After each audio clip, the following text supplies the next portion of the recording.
Hello, good evening, everyone. I'm Dr. Ozan Örmeci. Today, we are going to make an interview with a very valuable American scholar, Dr. Matthew Weiss.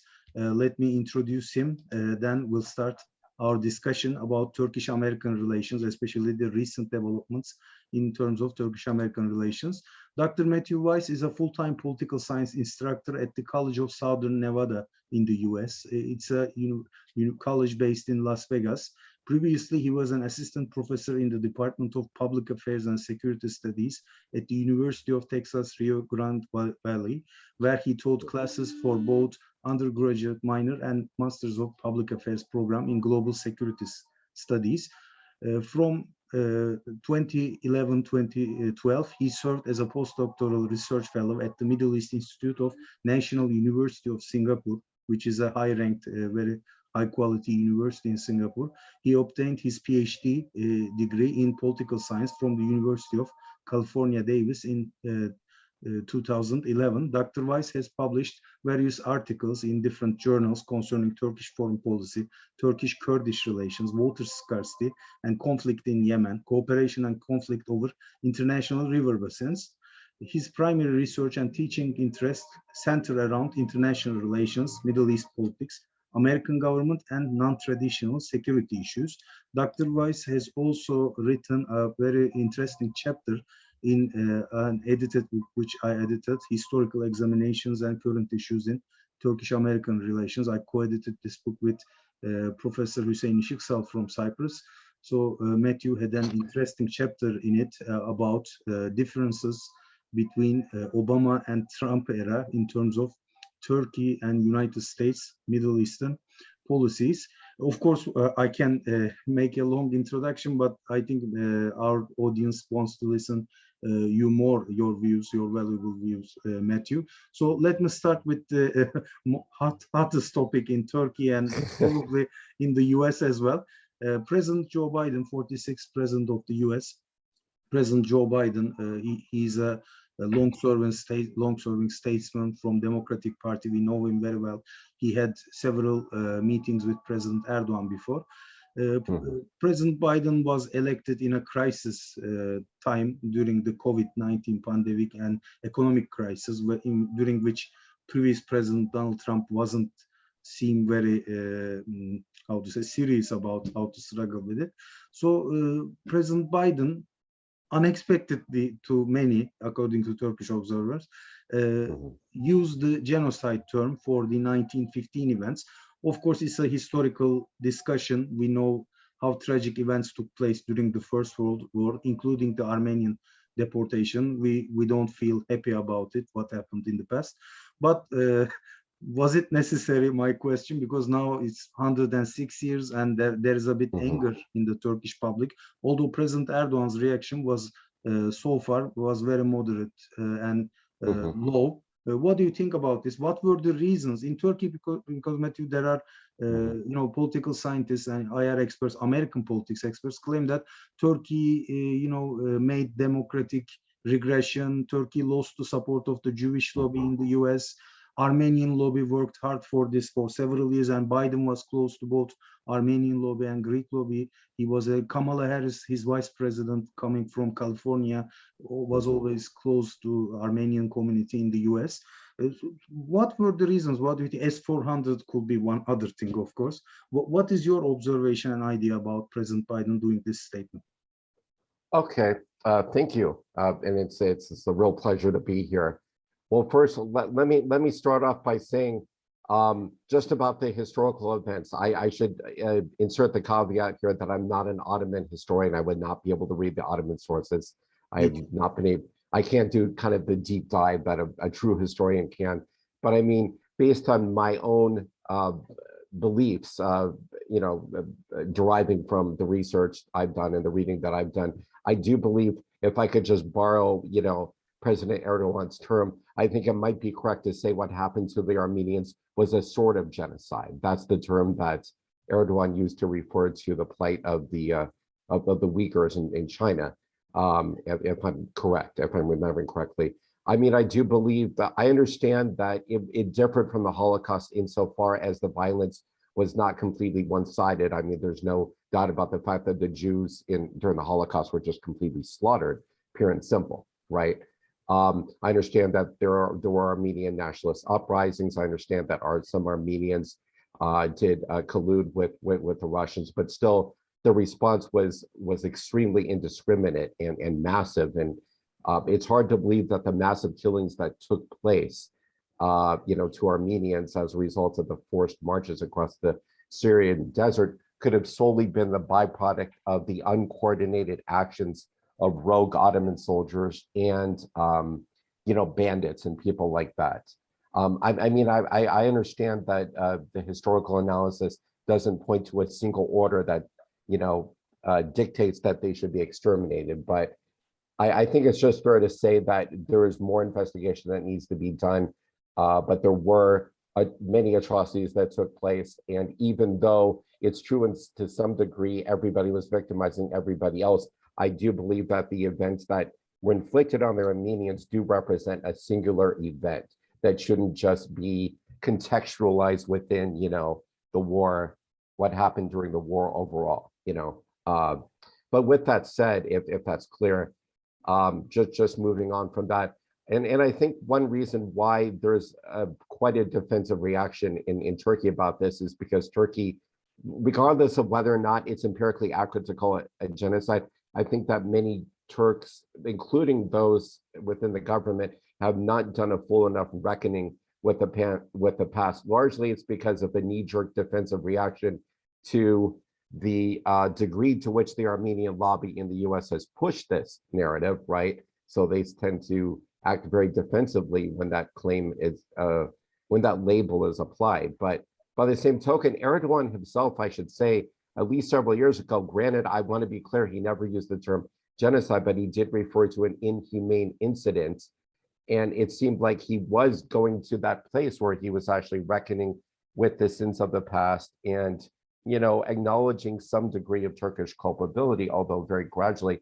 But it seems like over the last couple of years, as he's become closer and closer to the hyper nationalist, factions and parties within Turkish politics, especially the MHP, he's retreated from that. And I believe that there was even a statement on record in 2019 where he said something to the effect that I think actually the relocations were a pretty good idea.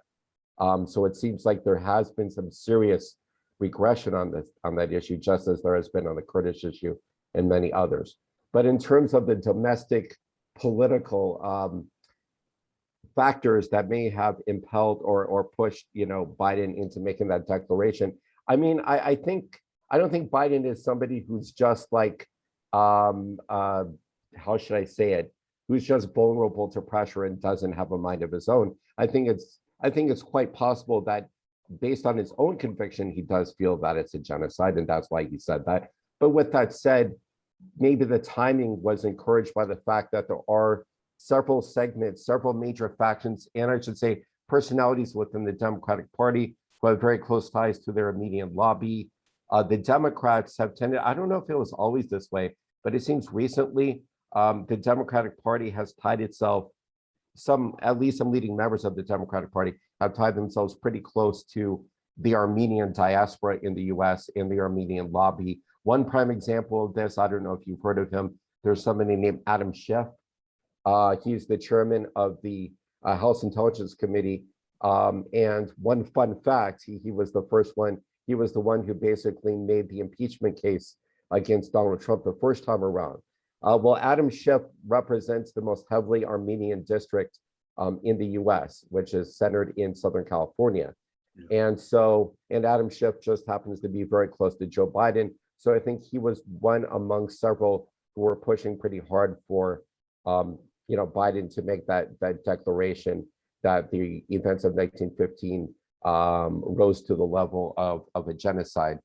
But I think, like, in terms of the, I won't say that even if Biden made that statement based on principle or a genuine conviction, it's, I think, like, you can't just look for only one motive here. I think to some extent the issue has been weaponized a little bit. Perhaps they hit back at Turkey for foreign policies that the US vehemently disapproves of.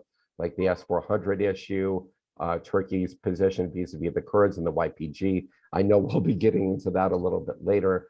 So, I mean, to some extent, I think the issue has been unfortunately weaponized in a way that is not bound to have a very positive impact on, Turkish-American relations going forward.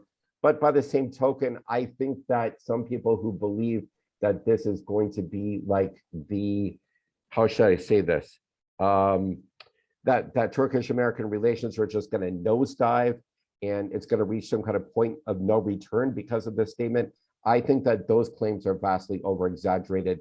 Yes. Because many leaders say that towards, use the genocide or ethnic cleansing claims, valid or not, towards other leaders, and yet their relations survive and withstand those rhetorical, exchanges. Like, for instance, I gave you the example before where Erdogan, accused China of practicing a sort of genocide against the Uyghurs, but Turkish-Chinese relations still survive. Once upon a time, Bülent Ecevit, the prime minister of Turkey, accused Israel of committing genocide against the Palestinians. Regardless of whether or not that's a balanced or accurate claim, the fact is Turkish-Israeli relations survive. So I don't think that this is going to be a determining factor. It's certainly not going to help American-Turkish relations, but I don't think it's going to be some sort of like decisive turning point where now relations are going to, greatly deteriorate beyond the level at which they've already deteriorated.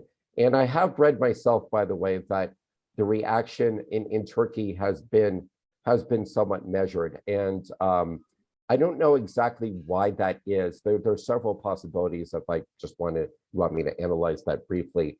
One reason is that Turkey is just like the US, so extremely preoccupied with the public health crisis brought on by COVID-19 that Turks are just hunkering down. I mean, obviously, this isn't the sort of environment in which you could expect, protests or street demonstrations or something to take place. And Turks are just, I think, hunkering down and are very, very concerned about their public health, about their health and well-being. And I mean, that's totally understandable. Another factor too is that, I mean, 2023 elections are due to take place in Turkey. It's quite possible that Erdogan could be keeping this card in reserve. And once the 2023 elections come around, he could start exploiting the Armenian, accusation, the Armenian genocide accusation, and using that to rally, nationalist support. But for right now, given the fact that Turkey is in the midst of this, COVID-19 upsurge in cases, and the fact that the economy is kind of in shambles, I hope I'm not over-exaggerating, but it's certainly in not very good condition right now. Maybe this is the last, the last thing he wants to do is completely antagonize the US through some sort of fierce backlash. So he's sort of exercising some rare self-restraint and deciding not to make too much of it for the time being. But when it becomes more politically useful later on, Turkey might resurrect that. Thank you, Matthew. The general public opinion, is a bit, people feel like they are offended because it's people feel themselves. Turkey, is making a lot of humanitarian aid in recent years to especially Muslim communities around itself, but also to Rohingya Muslims, Myanmar, a lot of countries in terms of COVID-19 and before COVID-19 as well. So people are a bit offended of this accusation because they don't think their ancestors could do such a thing.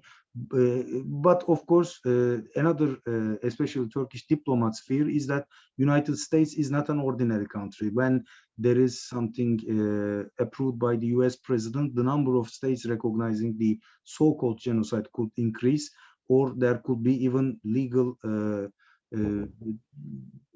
kind of consequences of it in terms of Armenian property during the Ottoman times, etc. So that's why people are a bit offended. Turkish people, it's not only about government. That's why maybe previous presidents, including Barack Obama, for instance, he kind of thought that there was a kind of genocide, but he didn't state it,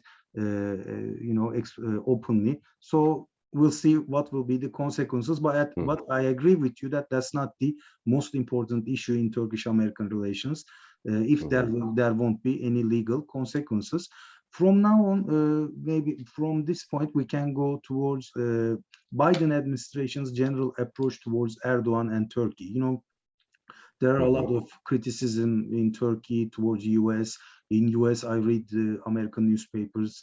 Turkey is rarely at the headlines, and generally when it is Turkey is written about or President Erdogan, it's generally about criticism. We know that President Biden, in a meeting with New York Times editorials during his presidential campaign within the Democratic Party, he said that he wants to change Erdogan by using democratic means and support the opposition in Turkey. So President Biden is, you know, he's not very young. He's at the last years of his maybe political career. So he's not afraid of anything. I can understand and I can see this. But what do you think, how he perceives Erdogan? Does the US not need Turkey anymore in the US? So in Turkey, because there is this feeling that the US is becoming more and more pro-Greece, pro-Cyprus, pro-Israel, even pro-Iran maybe with the nuclear talks, but not pro-Turkey. What do you think? How Biden and his team perceives Erdogan and Turkey right now? Yes, that's an excellent question. I do believe that Biden is trying to send a message, you know, whether it's correct or not, that he does believe that in a way he doesn't believe that Turkey is quite the indispensable ally or partner that it maybe used to be. I mean, I think like that message is. So, I mean, I agree with your intuition on that that's the message he's trying to send. And of course, that's not a very good way to put, you know, relations on a better footing. I mean, I think like even no matter what the contents of the phone conversation were going to be, I think he probably should have called President Erdogan much earlier on than he did, because I mean, if it was just about human rights and democracy, well, Russia has a more brutal track record overall than Turkey does by far. So why did he call Russia before Turkey? And it almost seems like his inclination is to sort of use to just kind of lean on Russia and China to really deal primarily with Russia and China, and then just use them to sort of manage relations with regional powers, you know, with middle powers in the Middle East. I don't know if I'm completely right about that, but it does seem like he sees a hierarchy, that there's sort of a hierarchy in his foreign policy priorities where relations with Russia and China take precedence over relations with the regional powers. But I don't think, I mean, I'm not sure that he's completely singled out Turkey either. I think that he also made some very negative statements, and I think some of them were justified, about Saudi Arabia on the campaign trail. You know, he called Mohammed bin Salman a pariah. Now, when push came to shove, he didn't, you know, end up sanctioning, you know, Mohammed bin Salman for the Khashoggi killing. So I think there's a little bit of inconsistency there. I'd like to see some more consistency, and maybe Turkey feels pretty burnt, feels very aggravated by the perceived, you know, double standard there. But I don't think that in terms of like his focus on human rights and democracy, I don't think that necessarily singles out Turkey, even if it seems that way. I mean, because I think he's already sanctioned Russia for, you know, human rights violations, as well as interference in our democratic process and our elections in, you know, 2016 and 2020. So I mean, I do believe that there is a genuine concern about human rights, but there's also some scores, you know, he's trying to settle with Turkey. I think like there's lingering disappointment about what took place during the Obama administration, about the fact that he feels that Turkey drifted from US objectives in Syria, that Turkey did not, and we can get into this a little bit later, but that Turkey did not put his best foot forward in the fight against ISIS. He feels that Turkey could have been a more committed partner in that regard.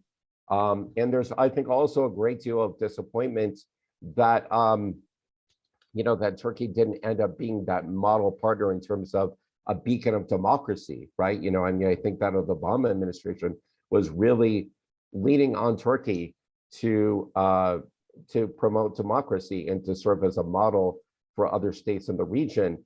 And at one point it did, but then it kind of drifted in the direction of, how should I say it, like an illiberal democracy, right? I mean, instead, Turkey ended up being the leader of, you know, the Muslim Brotherhood type of political model, which, while more democratic than what we see in Saudi Arabia, isn't exactly like, you know, the kind of democracy that we see in the US and, you know, many Western European countries, South Korea, and other places. So I think that there's a lot of baggage on both sides when it comes to the relationship between Biden and Erdogan. Biden is deeply disappointed about, you know, the kind of behaviors that Turkey displayed, and he can't really shake it off.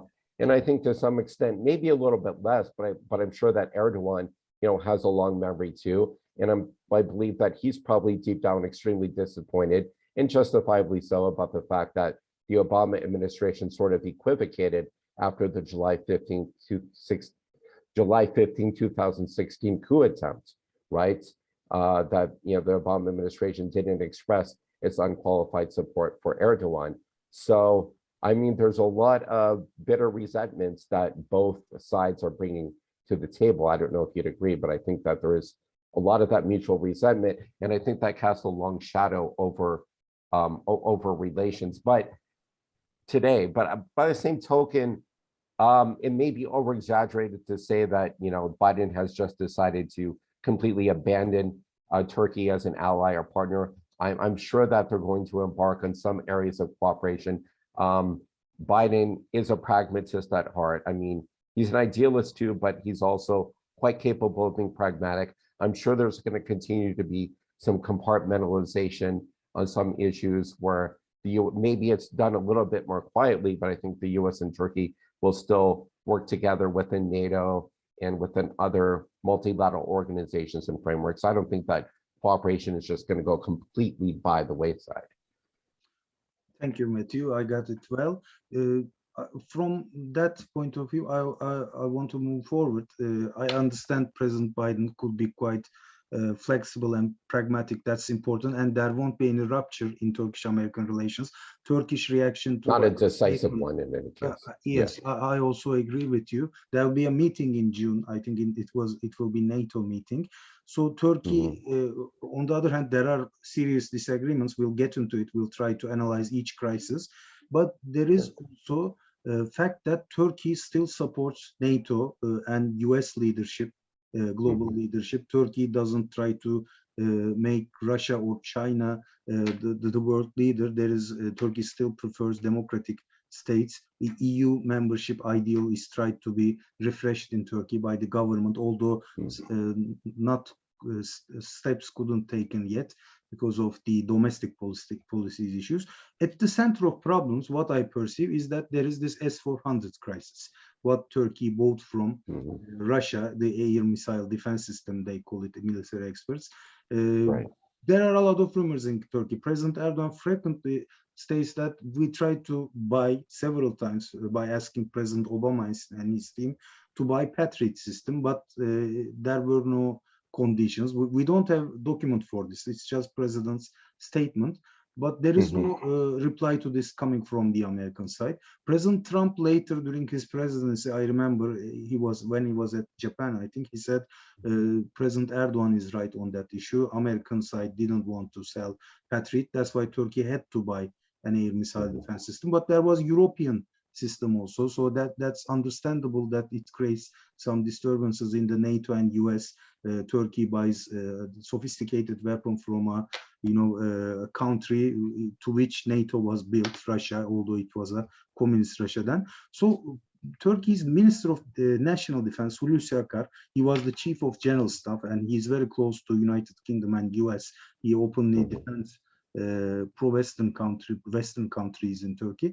He said that we can create a mechanism to monitor the activities of S-400 so that our American friends won't be disturbed. They will see that we are not using it against F-35 jets or something else. Mhm. Now Turkey is completely removed from F-35 jet programs as well, while Greece is trying to buy new jets. So how we can proceed from S-400 crisis? I think that was one of the most serious crisis in Turkish-American relations, because Mhm. the strongest aspect of Turkish-American relations, when I read history, both Americans and Turkish historians and political scientists, they underline that the military cooperation, the NATO partnership is so strong that although there could be political differences, we somehow managed to fix our relations at each time in the past. So, but now there is this defense disagreements also. What do you think? How we can proceed after that? Well, yeah, I mean, I think I agree with a lot of your points or the premise behind your question, but I do believe that this issue over this sharp dispute over the S-400 is very amenable to resolution. I do believe I couldn't tell you, by the way, maybe I should know, but I couldn't tell you why the Biden administration has been completely mum and has not even said a word in response to Hulusi Akar's proposal. But I think that it's a very constructive one to follow the path that Greece took, where basically, I guess for lack of a better term, the S-400s are kept in cold storage and rarely activated, which would basically neutralize them almost altogether, right? Now, from an economic logic, it doesn't completely make sense because Turkey, I believe, already spent billions on that. But I guess if they're willing to forego all that money, then, well, for the sake of good relations with the U.S. over the long term, then why should we question that, right? But no, I do think that that could be a promising starting point for the alleviation of the disagreements over this issue. That I think that would be something that's a proposal, a suggestion that the U.S. side should take extremely seriously. And what gives me some hope about this is if the Biden administration decides to negotiate on this basis, on the basis of Akar's proposal, is that there's a lot of flexibility built into the CATSA, law, the Countering American Adversaries with Sanctions Act, which was, applied, which was invoked against Turkey after it purchased the S-400 system, because there's a sliding scale, there's a range of punitive responses that the U.S. can adopt, that the U.S. president can adopt in response to Turkey's defense purchases from, and acquisitions from Russia. One thing that it could do is if it sees that Turkey, if it believes that Turkey is negotiating in good faith towards some sort of Greek solution, towards, in the direction of what Greece did with its S-300s, then what the Biden administration could do is issue a national security waiver, issue a waiver, which would basically put any remaining sanctions on hold. So all the export licenses for arms acquisitions that have been suspended, and also the additional sanctions that have been imposed on acquiring upgrades to the F-16s. I mean, all of those sanctions could be suspended. They could be frozen. And then, as long as Turkey, and then some sort of, I guess, monitoring mechanism should be put in place to make sure that Turkey does actually do what it says it's going to do. And I think if that sort of deal takes shape in conjunction with a credible commitment on the part of Turkey that it's not going to purchase another batch of S-400s, and that it's certainly not going to go even take it even further and purchase a full air defense system from Russia, I think that would make would provide the makings of a comprehensive resolution to that dispute. I don't know, but like I said, I couldn't tell you why the Biden administration has not responded. Maybe, oftentimes what's done in the early months of the administration, a new administration, is they undertake a policy review before they undertake any major initiatives. They decide, okay, what's been done in the past? What did the Trump administration do? What did Obama did before him? What do we want to change? What do we want to radically overhaul? What do we want to keep the same? Maybe that review is still underway, and that's why the Biden administration has not actually taken taken a concrete stance on Turkey's proposal.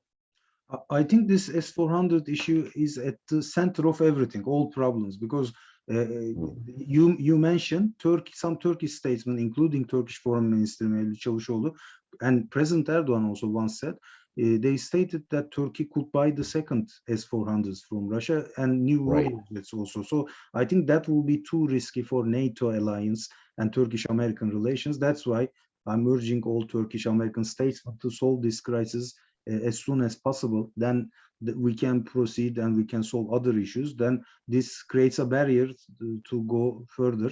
I think that's why it should be solved, and there could be maybe other options as well. But some Turkish journalists claim that American side previously during Trump era offered to settle S-400s at the Incirlik Air Base.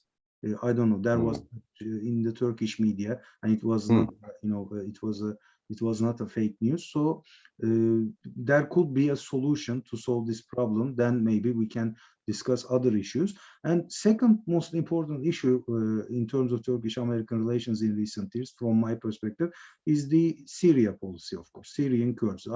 We understand that U.S. as a democratic country who prioritize personal freedoms, liberties, did it best against ISIS, including Turkish military, starting from 2015. ISIS also began to hit Turkish cities, Turkish army, and Turkish military made some operations, successful operations. But American support to Syrian Kurdish militia, now they call it Syrian Democratic Forces, before it was YPG, PYD. Turkey considered as terrorist groups, as branches of PKK, and United States also recognizes PKK as a terrorist organization. And recently, US Embassy in Ankara, for instance, reminded that there is even a prize for the PKK leaders that American state promises. So how we can solve this problem? I'm Syrian Kurdish issue. Turkey considers as a national security issue. US criticizes Turkey for its negligence against ISIS, but now Turkey, I think, made some operations against ISIS and tried to, cooperate with US as well in Syria. Turkey is not taking 100% the side of Russia and Iran, tries to moderate between two sides. So how we can proceed further in Syria, because that could be one area of cooperation. I think Ukraine is second, but in Syria that could be the start of new good relations. Okay. And by the way, I wouldn't propose to take more than a minute, but could I just make some quick additional remarks about the S-400 issue? Okay. I just forgot to address something, which is that I think you were talking about like the NATO working group or technical group that's been proposed, whereby Turkey would, if my understanding is correct, Turkey is proposing to demonstrate that the possession of the S-400 does not pose a threat to the F-35, that it even, that it couldn't be used as a backdoor way for Russia to obtain access to sensitive information about, NATO and American, weapons technology. If my understanding is correct about how that NATO working group would operate, I think that would also, the US and the Biden administration should also take that proposal as well, should also accept that as part of the negotiating framework and allow that working group to meet and for Turkey to be given a chance to demonstrate that the S-400 does not pose quite the threat that the US says it does. But in any case, moving on to the Kurdish issue, well, I see this issue as kind of more intractable than maybe you do. I don't have as much hope that there could be a basis for common cooperation. One way in which this issue though might go away is that not in a way that would be happy news for the Kurds, and it would probably be very disappointing to the US as well, is that the area controlled by the PYD, by the Democratic Union Party, it's pretty confined by now, mostly to to eastern Syria and some, it's a much smaller patch of territory than what they used to control. Their experiment in autonomy has already effectively been crushed, been unraveled. And like, for instance, if Iraq to the north, because there are rivalries with, the Kurdish groups, like the KDP and other Kurdish groups in Iraq, if Iraq would decide, that they would no longer trade in oil with the PYD, and if the Assad regime cut off supplies of oil to the PYD, if they embargoed them completely, then, the PYD may be kind of hanging on it by a thread anyway, in some respects. I don't know if you agree with that assessment, but, it's by no means a foregone conclusion that the PYD will be able to hang on in any form, right? But beyond that, let's assume that they can, that the 500 or so US troops that are there who are reinforcing, the YPG, that allows them to continue to be a viable, entity going forward. I mean, I think the problem, what really created, to me, one of the original sins, well, there were two original sins during the Obama administration on both sides. The first one was that I understand what you're saying, that Turkey did eventually fully join the coalition against ISIS, but in some respects, it was too little too late. I think, like, especially when Turkey stood by, when Kobani was under siege. I know that they eventually allowed 200, Peshmerga fighters to cross the border, but Turkey was perceived as being, indifferent or neglectful, but I think justifiably so, by the West and by the US about whether or not Kobani would fall to ISIS. And I think that really gravely disappointed Obama administration policymakers, including Biden. And I think that's spilling over into the present day.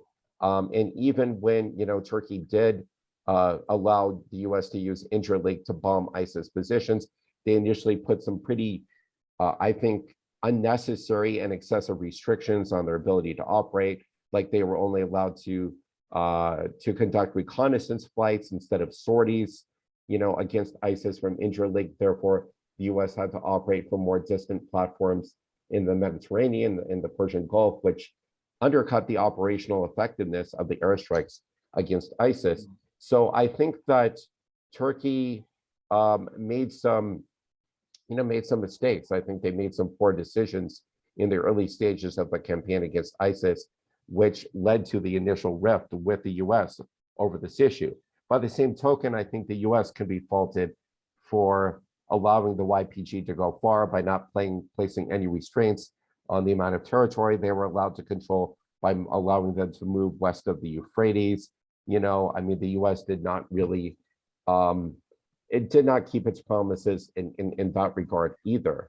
And I think another thing that disappoints, I could be wrong, but I think another factor that disappoints many in the Biden administration, as well as other American, even the American public overall, is that in the areas of northern Syria that Turkey retook from the YPG, or conquered from the YPG, they've allied with some groups that have very, very bad track records, for human rights, like this, the Syrian National Army, that have jihadist elements within them. And I think that really makes a lot of American officials, and it even makes me uneasy, that Turkey has allied itself with such actors, who seem to be the very opposite, the antithesis of the sort of like the more democratic actors that we want to see, emerge in Syria and become, the leaders of Syria in the future, or at least some of the leading forces in Syria. So, I mean, compared to that, for all of its excesses and all of its shortcomings, I mean, in many quarters of US public opinion, as well as in the, perceptions of elites, I think the YPG at least looks less bad than a lot of those jihadist elements, the hardline elements that Turkey has allied itself with, who committed a lot of human rights abuses in their takeover in, Operation Peace Spring, and in the takeover of Afrin. And so I just don't think that that helps matters. In terms of what's going to happen going forward, I mean, I believe that also you can't just look at the events in Syria in isolation, but you also have to look at what's happening in Iraq, as well as the complete breakdown of the peace process within Turkey itself. And even though let's just say negative actions were taken by both sides to the conflict, I think that it's unfortunate that there was at one point a pretty promising peace process that was taking shape. The Dolmabahce meeting in, I think it was 2015, 2016, and Erdogan just completely abandoned it, distanced himself from it, pretended as if it wasn't even happening, right? And even, his deputy, I think it was his deputy prime minister, Bülent Arınç, said that Erdogan sort of, walked away from it, right? So I think that that was also very unfortunate. I think that unless there's going to be some sort of, how should I say, putting things back together, trying to reconstitute the peace process, I think that's going to make it so that there couldn't really be any meeting of the minds between Turkey and the YPG or the SDF in Syria. I think that you need to think of it in more holistic terms. Like, as long as there's not going to be a solution process or a peace process being driven forward, then it's going to keep tensions to a boil between Turkey and the PYD and SDF and YPG. All the acronyms get confusing in Syria. So I think that ultimately the way that, I mean, I don't know exactly how, but since the US does have ties with the PYD and the YPG, who in turn have ties with the PKK, I mean, I think that the US, while at the same time the US has ties with Turkey, I think that the US could maybe play some kind of role as an honest broker in trying to bring the Turks and Kurds together in trying to jumpstart the peace process. And I think that might have a spillover effect on the events in Syria. Sorry, Matthew. In the past, I remember during the Obama term, first Obama term, I think, Turkish public's opinion towards Barzani group, KDP in northern Iraq, was also negative, but US acted as an honest broker, and Kurdish moderation in northern Iraq was created, and still there are good relations with, I think, Barzani group and Turkey. So the problem in Syrian Kurds is that they have ties with PKK, which Turkey always considers as the primary target as in terms of terrorism.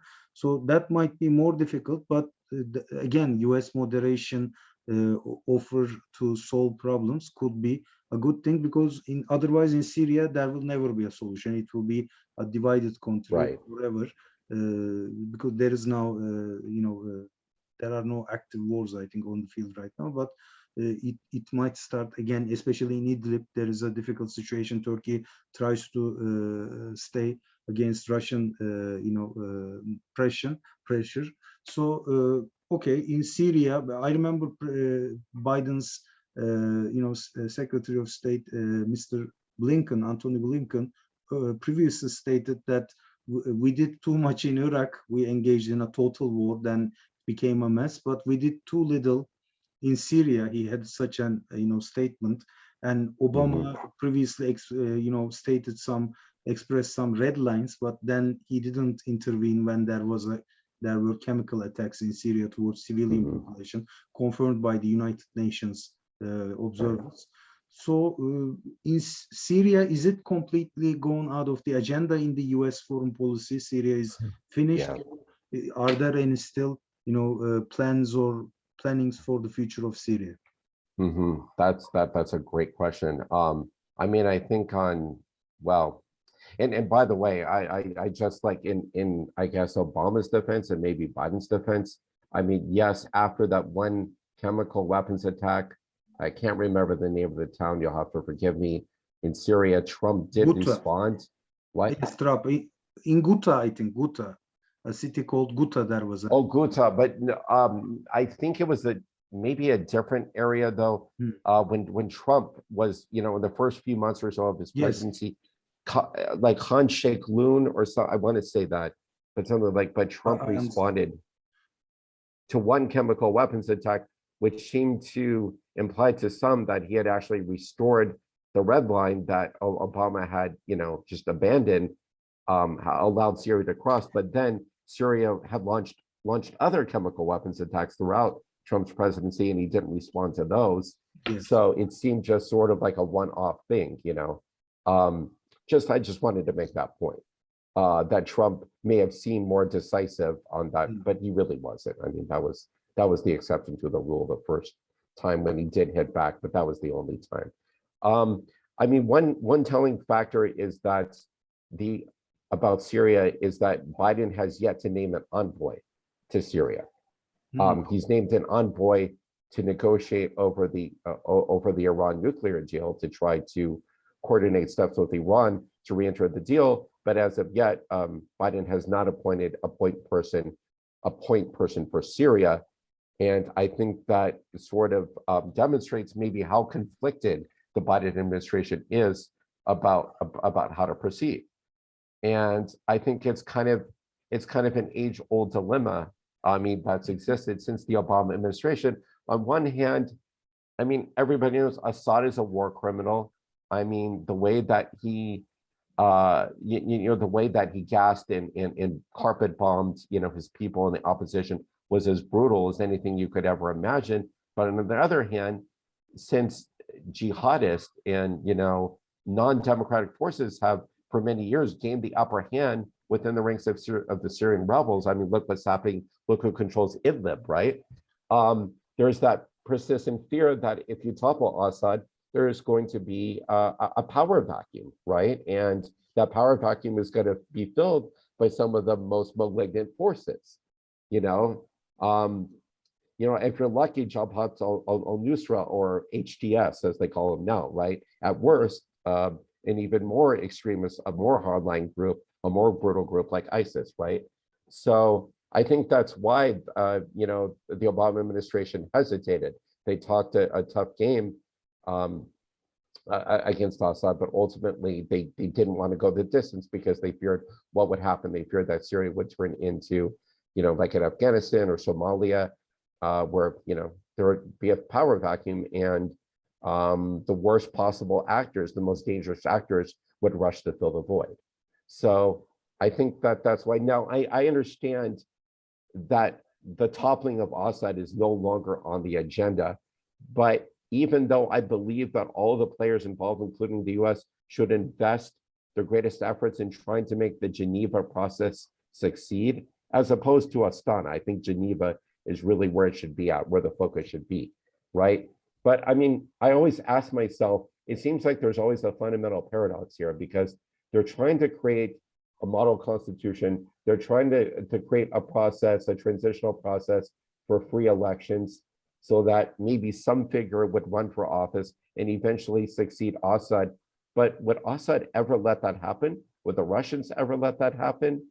I mean, I don't know. So it's kind of like, yes, these are all desirable goals, to have a unified, stable, democratic Syria, free of Assad. But how are the key players, the very ones who are in the driver's seat, Assad and the Russians, ever going to allow that to happen? So I think like the US really and the international community really have to do a rethink between means and ends. How are they going to get to where they ultimately want to go through the existing framework, or how do they need to overhaul that framework to get to a better place? That's the fundamental dilemma. I don't think the US wants to say it. The Biden administration doesn't want to say out loud, oh, we've given up on getting rid of Assad. We've given up on seeing a more democratic, seeing a democratic, pluralist, Syria. But they don't want to acknowledge it, right? They don't want to acknowledge failure in that regard. Maybe there could be more efforts to reconcile Kurdish groups and Turkey once again, although it seems very difficult due to domestic political reasons in Turkey, also in the US maybe, but maybe we could see some effort in the US as it was. Okay, if you want to add something about. Oh yes, I was just going to say, I think what makes it even more difficult for for Erdogan, even if he does want to revive a Kurdish peace process, çözüm süreci or something like that. I think what makes it very difficult is that he's allied himself too closely with the MHP and the ultra nationalists. And it's actually, I mean, from my understanding, it's at the point where the MHP is controlling the state apparatus as firmly as the Gülenists once were. He's basically handed the keys to the kingdom, in a sense, to the MHP. So he's constrained from making any of the kind of bold and decisive, and some would say courageous moves on the Kurdish issue that he made several years ago. And I think it's fair to say that as the election approaches, he's going to tack more and more to the nationalist right and try to shore up his support among, the very types of constituencies that support the MHP. I mean, I believe that there was like a year, I don't remember what the context was exactly, but a year or so ago, it seemed like there was a brief sliver of hope because Erdogan had loosened the restrictions on Abdullah Öcalan, the leader of the PKK, him having access to his attorneys and everything. And it seemed like he was signaling that he wanted the peace process to be revived, but it seems like that opening has sort of closed for the time being. But it is possible. I mean, it may be naive. I do believe it's possible if the political will is there for Turkey to negotiate something with the PKK, allied groups. After all, some might say that this was a fleeting moment, but after all, don't forget, once upon a time, Turkey invited the former leader of the PYD, Salih Muslim, to Istanbul to have discussions. Yes, so time, yes. Yes, I'm not going to, I'm not going to say that, don't get me wrong. This is not to say like the PKK are good guys or something like this, but I'm just saying that I think there are significant elements within the PKK who are amenable to some sort of resolution. And by the way, I think that if, I'm not exactly sure about this, but to go back to another issue, I think like if Turkey had taken some steps to maybe release some of its, I'd say, political prisoners of conscience, like people like Osman Kavala or Salahattin Demirtas, maybe the Biden administration might have held back on the Armenian declaration, because Saudi Arabia, granted, this is only one person and it was only a conditional release, but when Saudi Arabia released the driving rights activist in their country, Hathloul, then it's kind of interesting. I don't think it was completely a coincidence. Then the U.S. backed off, sanctioning Mohammed bin Salman for the killing of Khashoggi, right? So I think that maybe if Turkey could at least take some initial steps to free some of the leaders of the HDP, the HDP, and that might actually be a catalyst for some sort of conciliation and negotiations if Turkey were to do that. I understand, Matthew, but it seems a bit difficult with the current domestic political developments in Turkey. Maybe we have to wait for another election. Maybe if the government allies itself with another group, which seems very, not realistic in the short run. But we'll see, of course, what will happen in Syria. Before getting into potential areas of cooperation, I want to talk more optimistically because people will be listening our interview. So, but last problematic issue I want to discuss is Halkbank case and Gülen issue. Since we are not very familiar with the American judicial system, it's totally different from Turkish legal system, court system, jury system. It's all different. We, of course, read from textbooks and we watch from the movies, but it's completely different system. And we appreciate US is a democracy where the rule of law is carefully protected. What we should expect from Halkbank case, because we don't know too much about the details. We know Reza Zarrab became a repentant. He was very close to government officials here. Then there is also this Gülen case. Gülen was a close ally of the government until 12, I think. But then, of course, he became the worst enemy after the coup attempt and even designated his group as a terrorist organization. So could there be any moderation, understanding in terms of, or kind of effect on Turkish-American relations concerning these issues? Yes, well, I think that Turkey does not have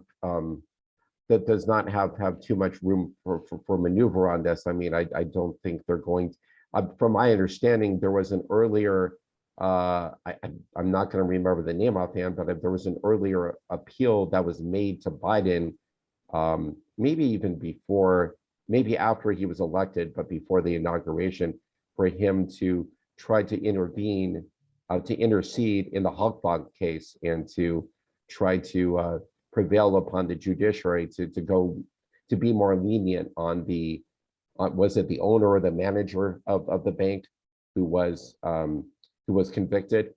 Hakan Atilla, yes. Yeah, Hakan Atilla, right. And Biden already rebuffed that appeal. And so I think like there's going to be a heavy fine that's going to be handed down against Halkbank. And I don't believe that if the Biden administration was not willing, and there's no reason why they should have been, or why they would have been able to, but if they weren't able and willing to intercede in the punishment that was handed down against Hakan Atilla, I don't see why they'd be able to intervene in the current, legal proceedings. And also, I think like Biden is really keen on trying to, how should I say, restore a healthy respect for the checks and balances within the American system that were blatantly disregarded by Donald Trump, who did try to intercede in the Halkbank case, and inappropriately, Trump did intervene in other matters as well. Yeah. Everyone misses Trump right now. Even the President Biden, he said he misses Trump. Well, I guess things were kind of more exciting sometimes on a daily basis, more nerve-wracking too.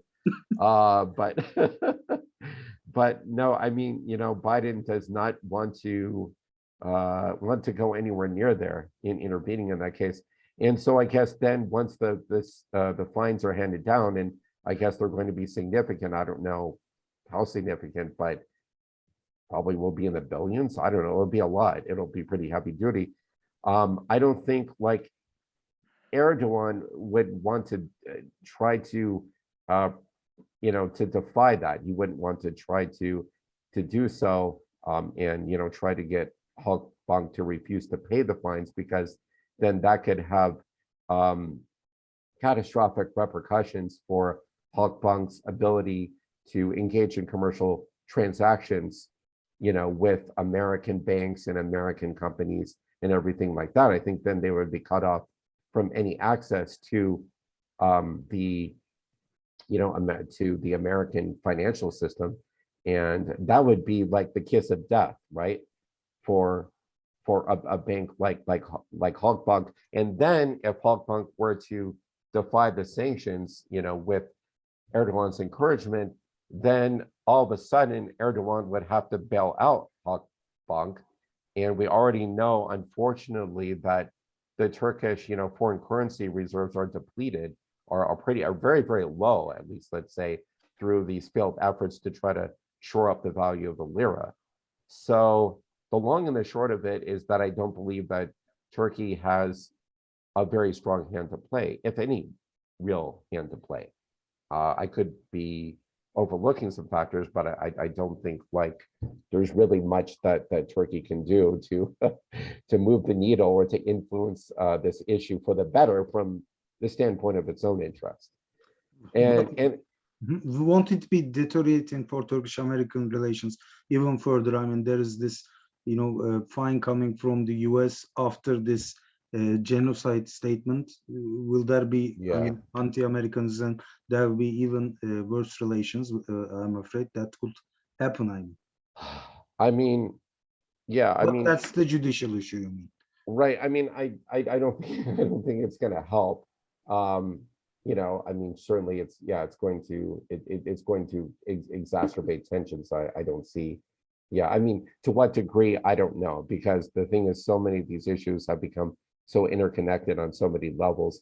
It's hard to really kind of pick apart the influence of any one factor. But yeah, I mean, it could very well add to the mix. And then about the Gulen case, well, Yeah. I think for the same reasons I mentioned above, there's absolutely no way that Biden is going to intervene. And I mean, we don't have to get into a discussion about like Gulen's culpability for the coup or what sort of punishment he deserves, but I think that given the fact that the judiciary is so politicized right now in Turkey, I think that would be make the Biden administration especially unwilling to extradite Gulen, knowing that and it's quite possible that Gulen is as guilty and was as much the driving force behind the coup as Turks accuse him of, but could he get a fair trial even in today's Turkey? Would any judiciary approach the issue in an independent, impartial fashion without any political interference?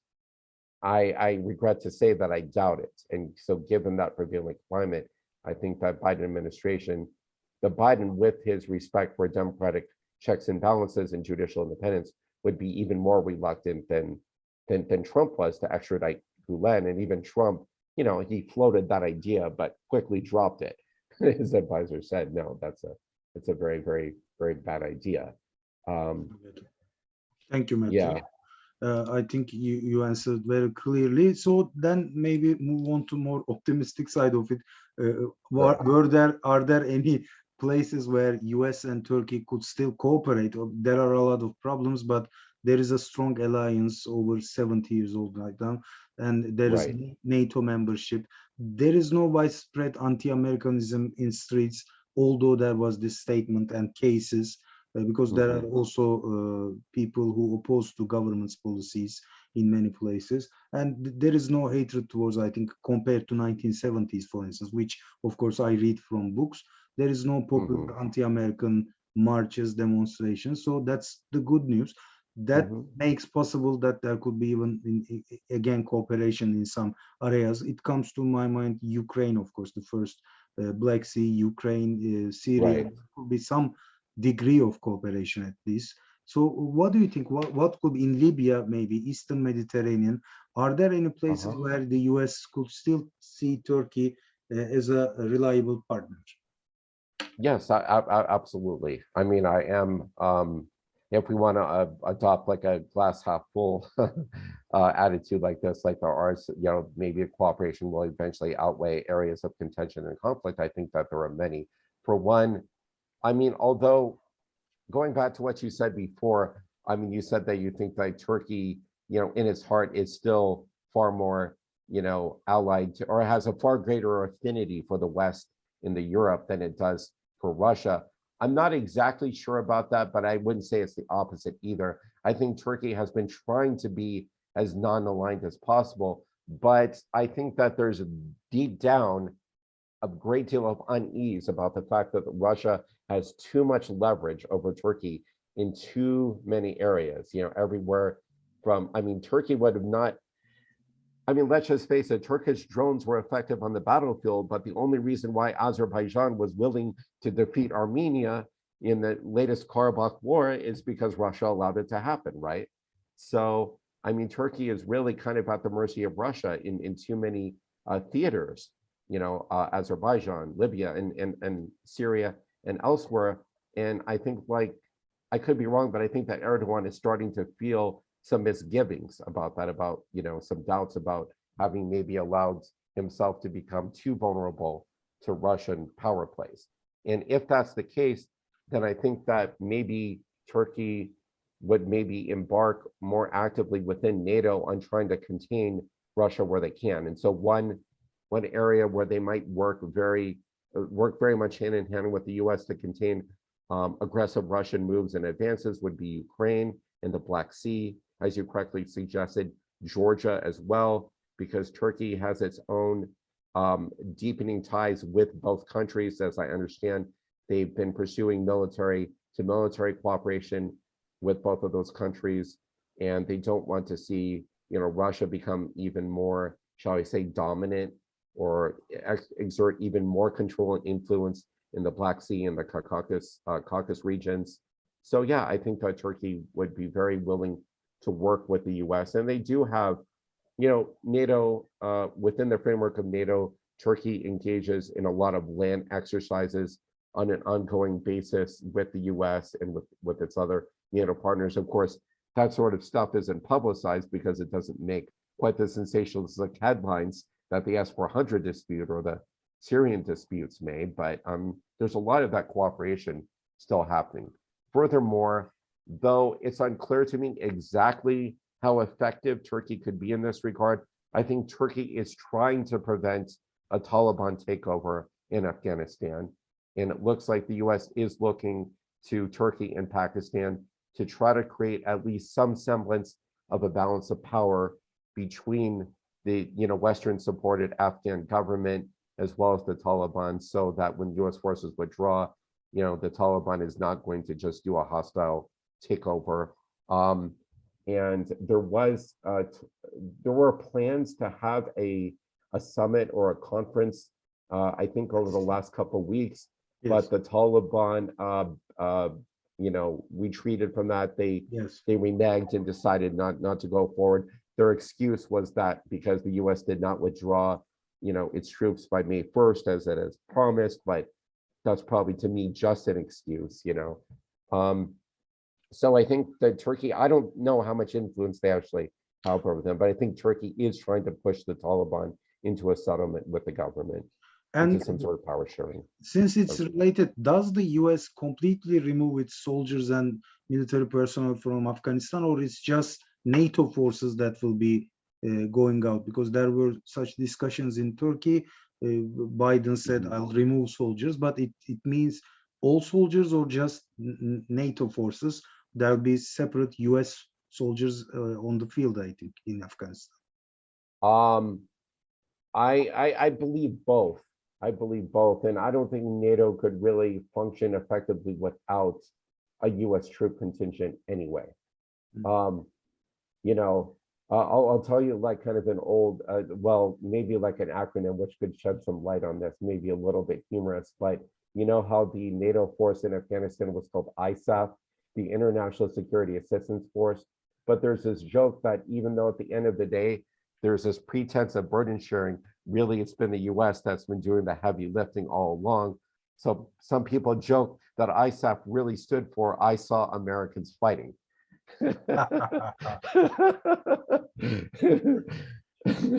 In Turkey, generally we take the credit as Turkish soldiers, they performed well at Afghanistan. But in US, you think it's more American soldiers are doing the work on the field? I mean, I do believe that Turkey has played a meaningful contribution. Like I remember Turkey played a leading role in the provincial reconstruction councils. And yeah, so I mean, I think that's why Turkey does have some influence, some special influence that it can exert on the Taliban. The only problem is that the Taliban, I believe, believes with good justification that it has the upper hand. And so I think, any negotiations that it's been engaging in with the Afghan government, there's a lot of window dressing going on.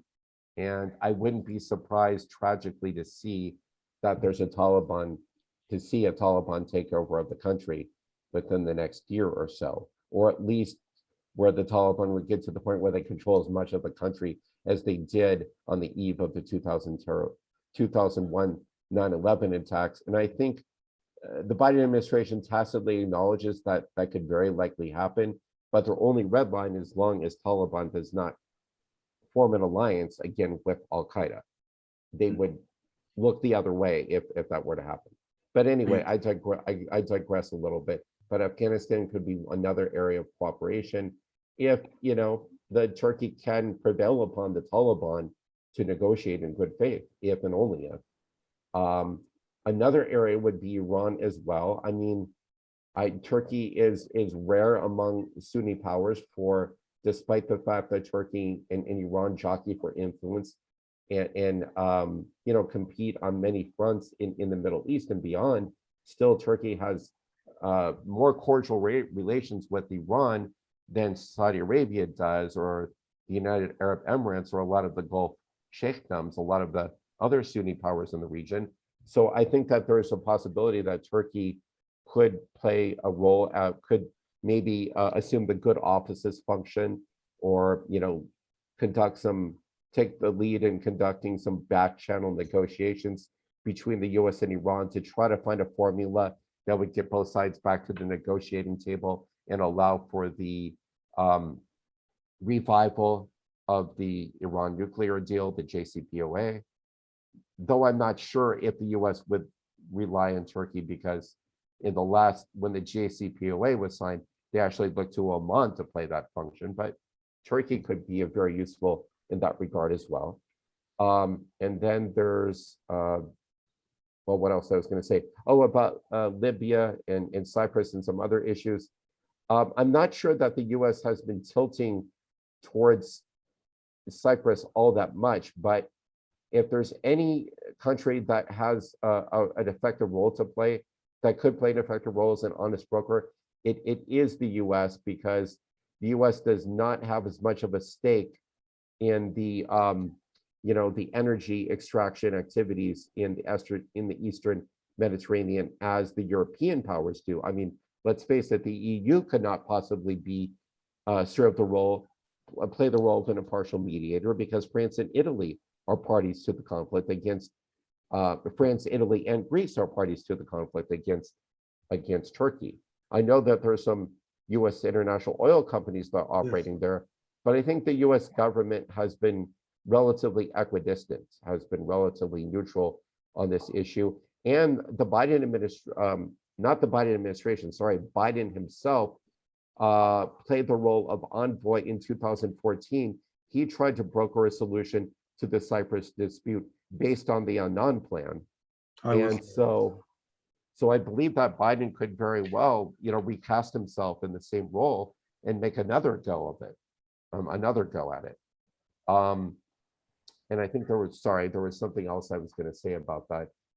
So yeah, I mean, I think, and also the fact that there's a real opportunity for the US to play an active role in diplomacy, because one of the few European powers that was trying to negotiate an easing of the tensions over the rival, claims to the natural gas riches of the Eastern Mediterranean was Germany. But Angela Merkel is going to be stepping down this year. So Germany might be retreating from that role. And I see that as a prime opportunity for the US to step in and try to pick up where Merkel left off.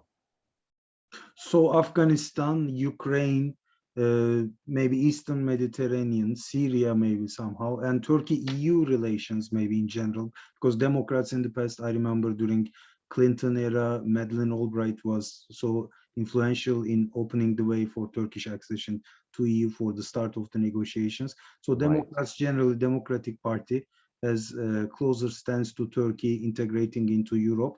Maybe that could be another area of cooperation in case we could solve the earlier crisis, of course, S-400 and everything. There are still areas of cooperation maybe between two sides. Thank you for these. I think this was important for the Turkish public. May I say something? Yeah, please. If I could just interject. I think though, it is absolutely true that in the past, when Turkey was taking steps towards, meeting the criteria for membership in the EU, when it was, really making some groundbreaking efforts in that regard, the US strongly supported Turkey's admission to the EU. But I think for the US to play that same role again, Turkey is going to have to take some steps to, to become more liberal again. Erdogan, there's going to have to be something done to reverse this democratic backtracking to get Turkey back on a track where they actually are liberalizing again. Because it's very difficult to make the case that Turkey would be a model, member of the EU as long as it's exercising a lot of the repression that it is against its opponents and against the press and against other, institutions of democracy. I totally agree, but there are a lot of countries having democratic problems within the EU itself. So Hungary and others, yeah. yes, many. Okay, let's move on to another question, Matthew. I know it's taking too much time, but we'll finish in a few questions. And if that's my fault, I apologize. No, no, I think that was very beneficial for us. So the U.S. foreign policy, we try to closely observe U.S. foreign policy. There is more interest compared to past. Things are more open. We discuss more about U.S. politics compared to past, even though our relations are not maybe very intensive right now. So in the strategic documents published by the Biden administration, we noticed that the primary target was chosen as China, plus Russia and North Korea, Iran. They are also always there. What's the Biden doctrine? What Biden wants to leave as a legacy in terms of his foreign policy? Right. Well, I believe that he's going to that they're going to adopt more vigorous efforts to try to halt Chinese and Russian advances in areas that the U.S. recognizes as being within its vital interest. So, although it's difficult to know exactly what approach they're going to take, I believe that the Biden administration vis-a-vis China is going to take steps from to prevent Taiwan from falling into China's orbit the same way that Hong Kong did.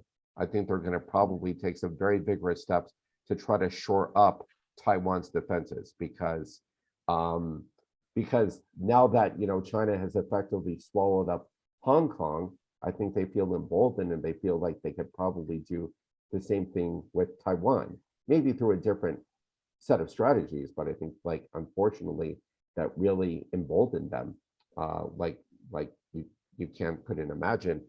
And with respect to Russia, I mean, I think it was really pitiful how little the Trump administration did to try to address and stop Russian violations. And I think the Biden administration is sending a clear signal that it's not going to be business as usual.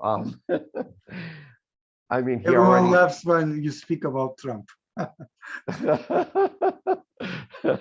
I mean, it was really just, I mean, Trump didn't even, look, I don't want to get onto a digression here. I could give you a huge stump speech about how much I dislike Trump's foreign policy and domestic policy, but I won't.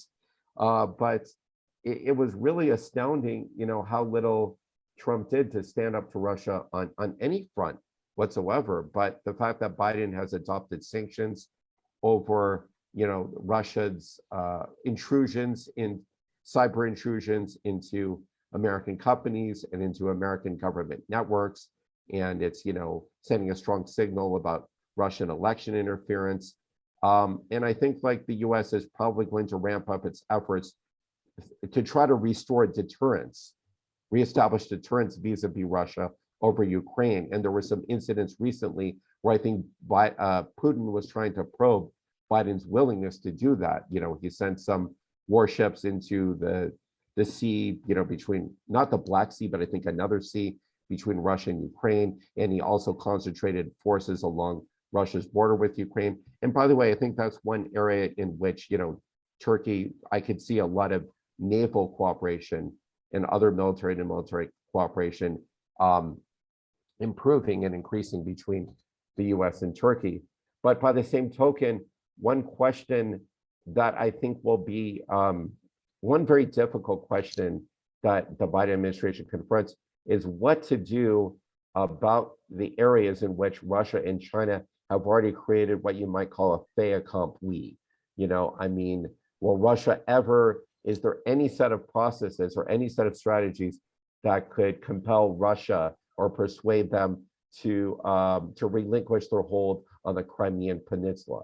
Is there anything that you could do vis-a-vis China to relinquish its hold over Hong Kong, right? I mean, it seems like these are certain facts on the ground that China and Russia have established that are going to be extremely difficult to reverse. And I don't have some kind of magic bullet solution about exactly what sort of military or coercive diplomatic instruments the US could bring to bear to reverse those moves. But I do believe that through his extensive foreign policy experience, and Biden is one of the most experienced presidents that we've had in the last like 50, 60 years in the area of foreign policy. I think with this extensive experience, I think he can find a judicious mix of diplomacy and deterrence that could be used at the very least to prevent Russia and China from making more advances, militarily and diplomatically. I think they can find some ways to prevent Russia and China from further flexing their muscles at the expense of regional allies. Okay, I get it. Thank you, Matthew. Another question is about American domestic politics. The Democratic Party, we made also a written interview with you earlier. It was just after the election. So Democrat Party gained the control of both houses.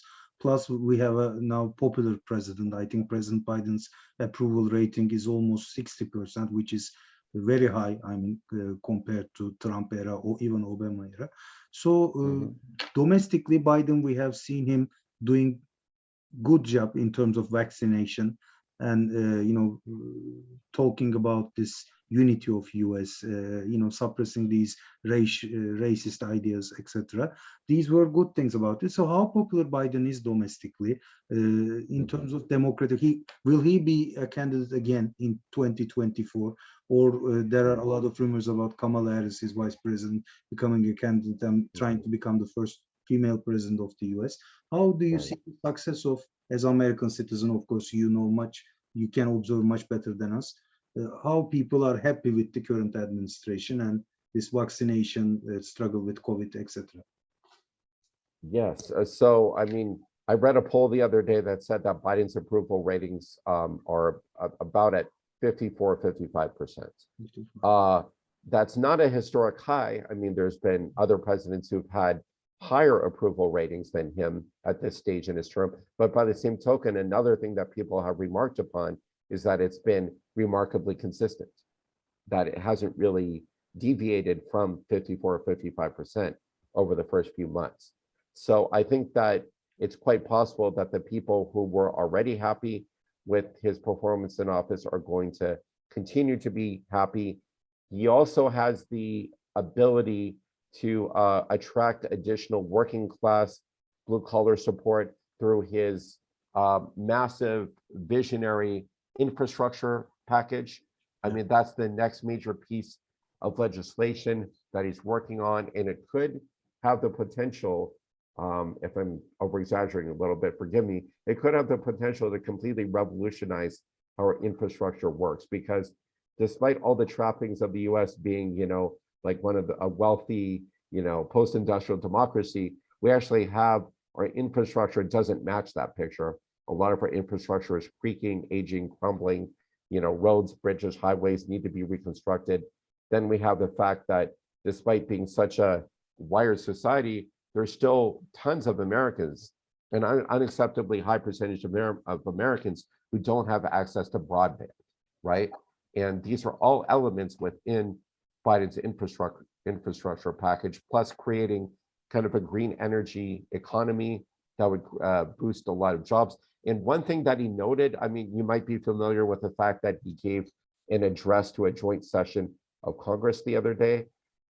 Maybe one thing that to mark his first 100 days in office, one point that he emphasized is that a lot of the jobs that would be created as part of this infrastructure mega plan would be jobs that you would not need a college degree for. You would not even need a college degree.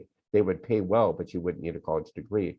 And I think that that could really strike a chord, could really resonate with a lot of blue collar working class Americans, because it's interesting, over the last couple of years, maybe more than a couple of years, some of those working class voters have actually been drifting towards the Republican Party in Trump. And Biden has an opportunity to win them back if he can successfully pull off this infrastructure package. And I think they're quite consciously trying to siphon away those voters from the Republican Party. So if that were all to happen, if that were all to take shape as he envisions, then his support could only grow. I mean, there's always going to be a very high percentage of Americans who are with Trump and the Republicans to the hilt. And even just on cultural and identity issues, they'll never accept, I mean, let's say everything from openness towards, gays and lesbians and transgender individuals, or they'll always be opposed to the Democratic Party on issue like access to guns and things of that nature. But I think like if Biden continues in the same vein, he might see his popularity only grow. It may not reach astronomical levels, but I think like it could maybe even inch up towards 60%. The one vulnerability that he has, if you're interested in this, just very briefly, is that there is a crisis at the border. There are at the border with Mexico, there's a surge of migrants, and the Republicans have been very quick to capitalize on that. Even some Democrats have criticized him for not really having quite the makings of a coherent, comprehensive policy towards that issue. So that's one thing that the Biden administration should try to address. Otherwise, they could see some of their popularity slip, over the coming months towards, as we head towards the 2022 midterm elections. Now, as far as what's going to happen in 2024, I mean, it's hard to see. I mean, of course, the Biden is getting up there. He's extremely old. There's no question about that. And, I mean, there's been some speculation that he might decide to be a one-term president only because he feels like he's reaching a too advanced of an age. But then again, I would say that if the American people feel on the whole that he's doing the job well, I would say that he probably would run again. Yeah, I think it's more likely he will run for re-election than the likelihood that he'll pass the mantle to Kamala Harris. Thank you, But Matthew. but it's hard to say. That last point is pure speculation. Yes, okay, I get it. The last question is about Republican Party. Now, we don't follow American domestic politics too often, so we don't know. Trump is still, of course, there was this Congress raid and a lot of speculations. But then, how's doing the Republican Party? Are there any new bright names that could be potential candidates at the next presidential election? Or Trump, does he have chance to make a comeback after this Congress thing? Last question will be about Republican Party, the opposition. Right. I'm only sighing because it really all depends. I mean, the thing is, like, I think that the Republican Party is still held hostage to Trump. Nobody's felt confident enough to emerge out from under his shadow. I mean, that's the simple truth. I mean, the Republican Party really has created a cult of personality around Trump. In the 2020 election platform where Trump was running for re-election, they didn't even, for the first time in history, the Republican Party didn't even create a platform. Their platform basically boiled down to, we'll support whatever Trump wants to do. I mean, this is the sort of the sad state in which, the Republican Party has evolved. I mean, there are some promising names. I guess there's Nikki Haley, who used to serve as the U.S., envoy to the UN. Then there's Marco Rubio, senator from Florida, Mike Pence, the former vice president. I mean, these are all people who many observers feel are going to vie for the 2024 nomination. But if Trump actually goes forward and decides to put this hat in the ring again, I think all of these people are going to back away. That's the thing. And then there really isn't going to be a competitive primary at all. And even those people who did seem to make some baby steps to break from Donald Trump. One of them was Nikki Haley, who sort of defined herself. This was a couple months ago. She seemed to be stepping out on a limb, and she defined herself sort of in opposition to Trump. She didn't bash him or anything, but she just said, I'm going to do things a little bit differently. Well, pretty soon a backlash followed, And then she said, oh, no, no, no, I'm just kidding. You know, I was just kidding. Actually, I'm with Trump all the way. And she sort of, she caved in, you know, and that's where things are. So everybody's waiting with bated breath to see whether or not Trump will make another run for it. But his legal issues are piling up as well. I mean, there's many, many court cases against him for unethical, you know, business practices. For Not just the Congress raid. There are other legal cases as well. oh, you mean not just the incidents related to the riot and the insurrection? Yes, yes, Congress raid. It's Right. there are other. Yes, there are several. There are several lawsuits, you know, in court actions in New York, in particularly in New York, the whatever jurisdiction controls New York City, related to his business dealings, you know, the Trump organization, and you know, there's I mean, let's just say he's been, I mean, he's in trouble. He's in hot water on many fronts, you know, legally speaking.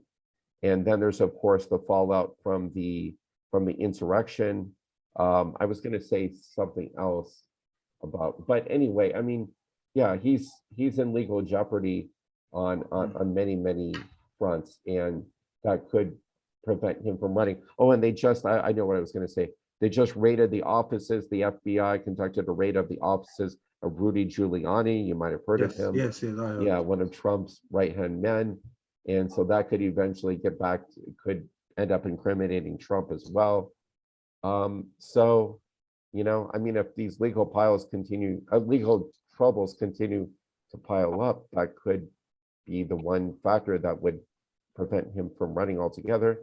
And there are some Republicans, though, in my opinion, still too few, who are kind of, you know, I think begrudgingly accepting that he's more of a liability than an asset. Like the governor of Arkansas, his name is Asa Hutchinson, a few weeks ago said that he doesn't believe that Trump should be the future of the Republican Party and he shouldn't run again. Right now, these are voices in the wilderness, but they may grow, you know, over time. Okay, thank you, Matthew. It was Sure. quite educative for us. I think our students, professors, people from different people who are interested in US politics will watch the interview tonight. So thank you for your time. Thank you very much. I really enjoyed the exchange, and I really value these opportunities. Thank you. My pleasure. Thank you very much, Ozan. I greatly appreciate it. My pleasure. It's been a pleasure. I hope there'll be more interviews in the coming years where we'll talk more positively about Turkish-American relations. As a Turkish scholar looking from Turkey, from Istanbul, I should say that there people still greatly prioritize American alliance in Turkey, and I hope there will be solutions to existing problems. I know there aren't too many friends of Turkey in the US Congress or Washington right now, but I think it's still a very important country for the future of Western world, for democracy, human rights. If the current US president, as some you called it, I think first time, the second maybe FDR, Franklin Delano Roosevelt, if he could also somehow make Turkey also part of this democratic world, I think that will be a great contribution to politics. So thank you. Right. Thank you. Thank you. Teşekkür ederim. Teşekkürler. See you later. Okay. See you later. Take care. Thank you.